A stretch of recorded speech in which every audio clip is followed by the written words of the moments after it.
Hey, what's up, GDS family?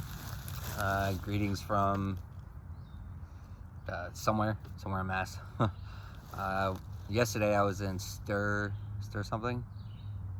God led me to this church, and it was a really great experience. It was a great service, great people. I got to sit down after and have coffee with big group of women. It was a great experience all around. It really was. Truly blessed for that. And today I'm just spending some time in nature.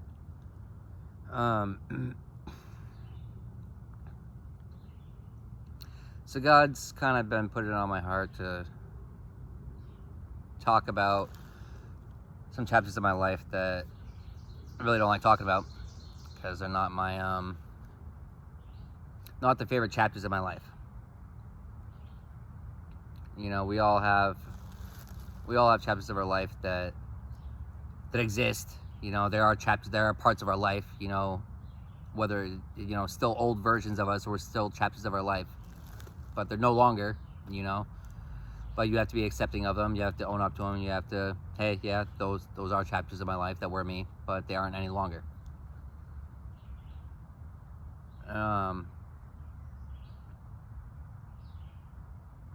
God wants me to talk about some of my dark times. The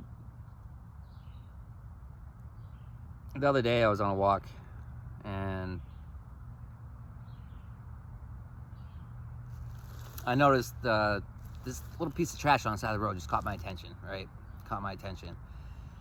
And I like stopped and did a couple steps back and looked, and it was a Suboxone wrapper, all folded up. It's one of those things, if you don't know, you don't know. But if you know, you spot it out. You know, you can spot it out. And most people would have just walked by without thinking anything of it. But that little piece of trash represented a lot to me. It represented a lot. It represented a lot of hard times in my life. It represented a lot of bad decisions, a lot of poor decisions. A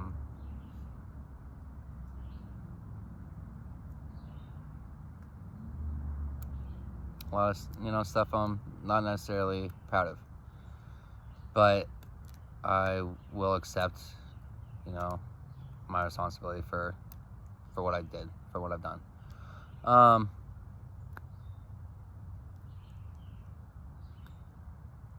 You know, addictions is tough. It's a tough battle. That really is that's the hardest battles probably I fought. One of the longest battles.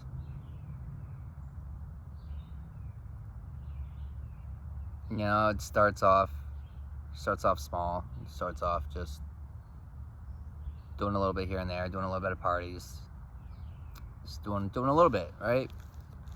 Doing it once every now and then, but once every now and then turns into more than once every now and then, and then the thing you used to do occasionally just for fun becomes a frequent thing. Yeah, I've always kind of been a firm believer of, like, to each his own, in the sense of, like, who's to say that your vice is worse than my vice? You know, you might drink more than I do. I might do other things you don't do. But who's to say one's worse than the other, right? What it really comes down to, in the sense of that, is, are you handling your business? I mean, not that it's good to be doing anyways, right? Not that it's good to be doing anyways. But there's a difference between just indulging and having a problem. You know, you can indulge in something and walk away from it. When you got a problem, it has a grip on your life. It has a grasp on your life. You no longer have control of your life. The devil has control over your life. You're not in control of your actions. You do a lot of things you're ashamed of. You hurt a lot of people that are important to you. You burn a lot of bridges. it has a lot of permanent effects on your life. And that's if you're lucky enough to make it out alive. That's if you're lucky enough to make it out alive.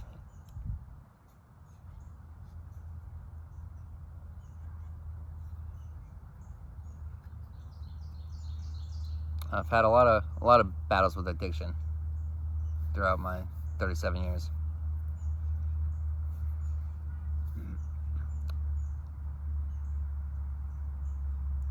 A lot of poor decisions on my end to do certain things, to surround myself with certain people, to put myself in certain situations, to put myself in certain places. These are all decisions that we make. These are all choices that we make.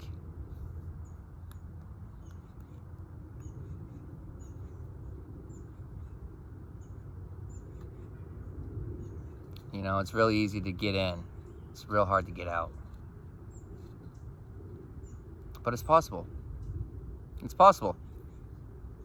100% possible. You just have to want it. It doesn't matter how much anyone wants it for you. If you don't want it for yourself, it will never happen. Or it might temporarily, but then you're going to relapse. You're going to fall back into it. And it's just a repetitive cycle until you truly want it yourself. Until you want it down here.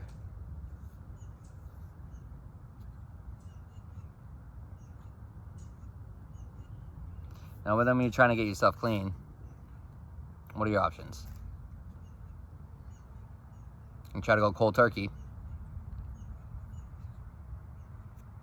Depending on what you're doing, you know, the hot cold flashes, those are fun. Mood swings. Not being able to sleep. Wanting nothing more than to sleep, but not being able to sleep. Craving nothing more than just a fix to take away the pain that you're dealing with right now.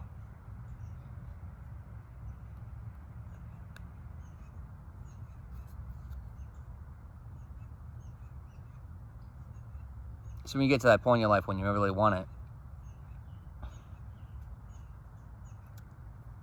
you got to prove that you really want it. You have to prove it. You have to prove to God. You got to prove it to the universe. With actions. How do you do that? You cut people out of your lives. Not because you don't care about them anymore. Because you're choosing to put yourself and your health, you're choosing to put yourself first. You're choosing you. And the friends that are going to give you shit for trying to clean your life up, they're not your friends. Those aren't your friends. A real friend will be happy for you. A real friend will be giving you motivation. A real friend will be there supporting you. Not being a bad influence in your ear. Not trying to get you to relapse. That's not a good friend. A good friend will respect your boundaries. A good friend will respect the changes that you're trying to make in your life. That goes with family as well. And so if you want it, if you truly want it, you have to be willing to cut all those people out of your life. You have to. You have to. There's no ifs, ands, or buts about it. Because you can have the strongest self-control in the world. I have really good self-control. I have strong self-control. I have strong willpower. But there's always the possibility of being one day, one time, and you're not going to have it that much self-control. And all it takes is one time. All it takes is one time. One poor decision. One choice to relapse. I know that firsthand.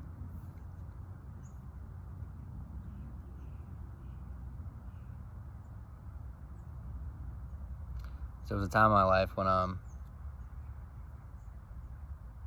was doing good. Cleaned my whole life up. Started a new career. You know, started off as a temp to hire for Surfro.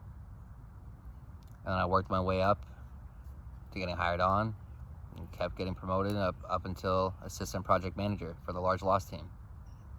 Started off as I stopped selling drugs and everything, stopped doing drugs. I humbled myself, started doing things the right way, put in the work. I made my way all the way up there. I ran multi-million-dollar jobs. You know, I ran the VA hospital in Jamaica Plains, a water damage there.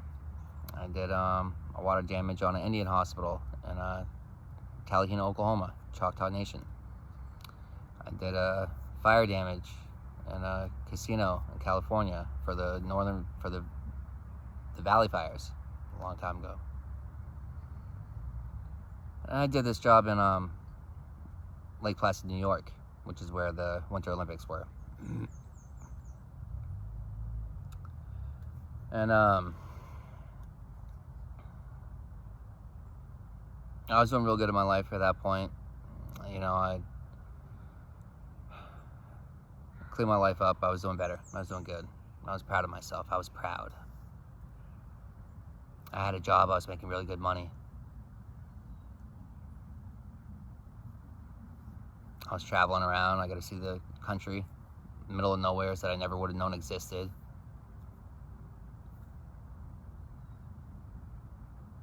But we finished the job a little early, and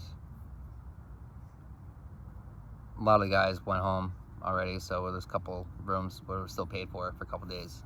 So I was able to invite my parents and my son up there. I hadn't seen them in a while. And we had a great time. We had an amazing time. Such an amazing time. We got to go around and see all the stuff that I wasn't able to see while I was working. You know what I mean? Got to actually be a tourist instead of a worker. And I got to go visit all the museums and all the cool stuff. Then it came time for them to head back. And I loaded up the work van, the rest of the equipment, and I headed back. You know, I ran into someone. Literally, as soon as I got in town, I stopped at the gas station to fill up, and ran into someone from the past that owed me a bunch of money.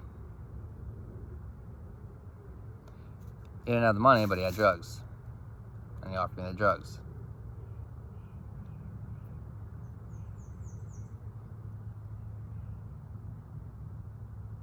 Me just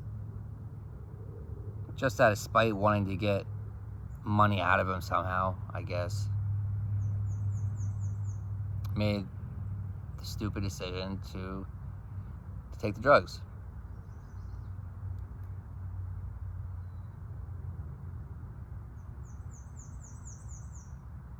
I remember unloading the shop vacs in the warehouse.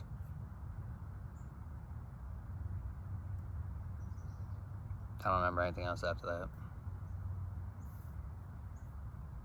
I remember being Narcaned back to life.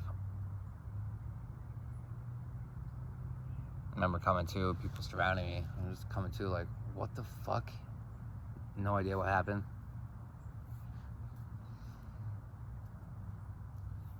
I went to the hospital.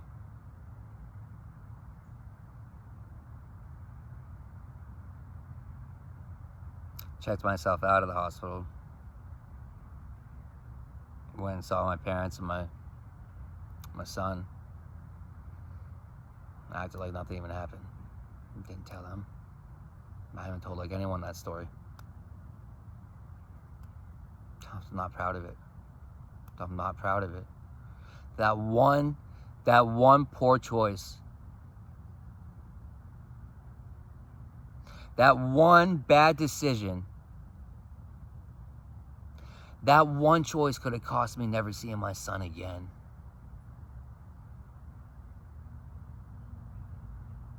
And just the thought of that broke my fucking heart. It broke my heart. So I declared to the universe, never again.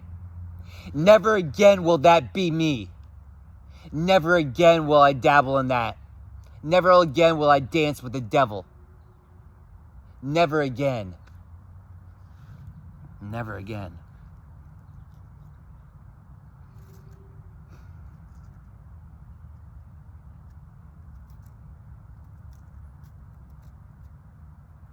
I always hated my wrist.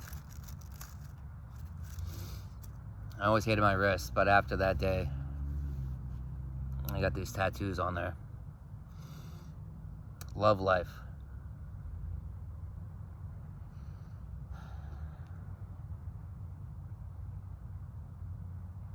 I got those, and I got them there as a reminder to myself that there's more to life to live for.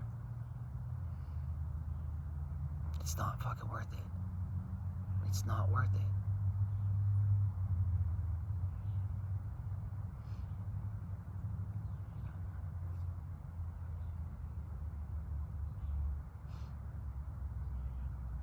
You know, there's other aspects of it too, though. You know, so when you're cleaning your life up, you gotta change up everything. You gotta cut the people out. You gotta stop going to those places. You gotta stop doing all the things you used to do. You gotta stop. You got everything you used to do, everyone used to see, everything you used to do. You have to do it differently. The best way is just to move away. Remove yourself from the situation. That's the best way, but that's not always the easiest. It's not always logical. It's not always feasible. So if you're stuck here doing it, surrounding you, have to change something up. You have to. If you truly want it, if you don't want to just be another statistic, another RIP t-shirt,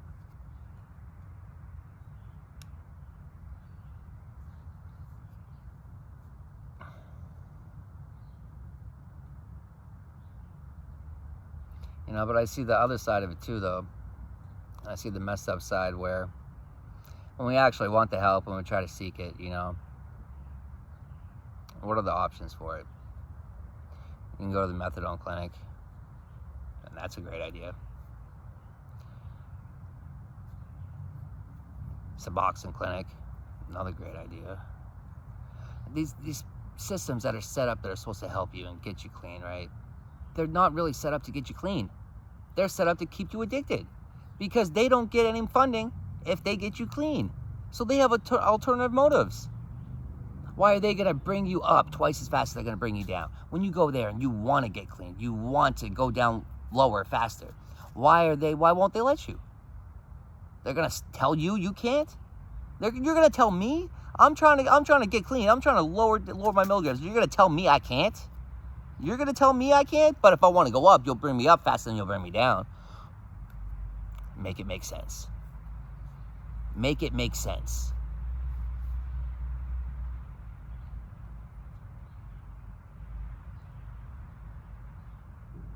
It makes no sense to me. None.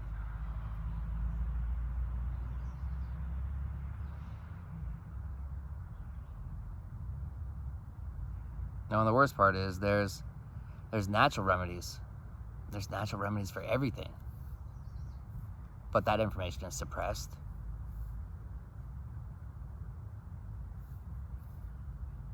And even if it wasn't really suppressed as much, you know, the doctors get kickbacks and everything. So it's in their best interest to try to push you in that direction. It's in their best interest. They don't care about you. Your best interest when you go to the hospital, when you go to the doctors, it's not really your best interest. They're looking at this. And if you don't have insurance, back of the list. Minimal service.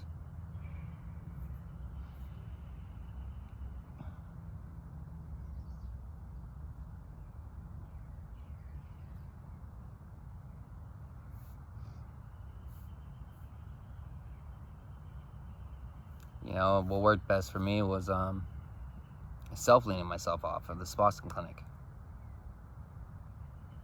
That was the best because they can't control how much I took. I could control it. Because the methadone clinic, you have to take it there before you leave. Suboxone clinic, you used to be able to take it home, take it all.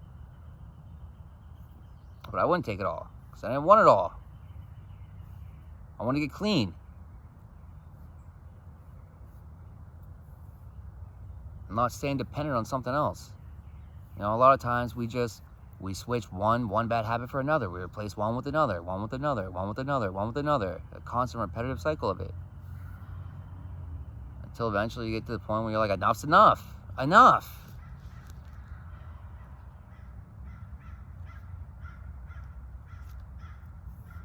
But that's where you have to get it. That's a place that you have to be at yourself. You have to be at a place where enough is enough. How much are you willing to put up with? How much are you willing to sacrifice? How much do you want it? How much do you want it? Hopefully you want it enough. If you're watching this and you're struggling, I wish you the best on your travels. I wish you a safe journey to recovery. Yeah. Have a good day, guys.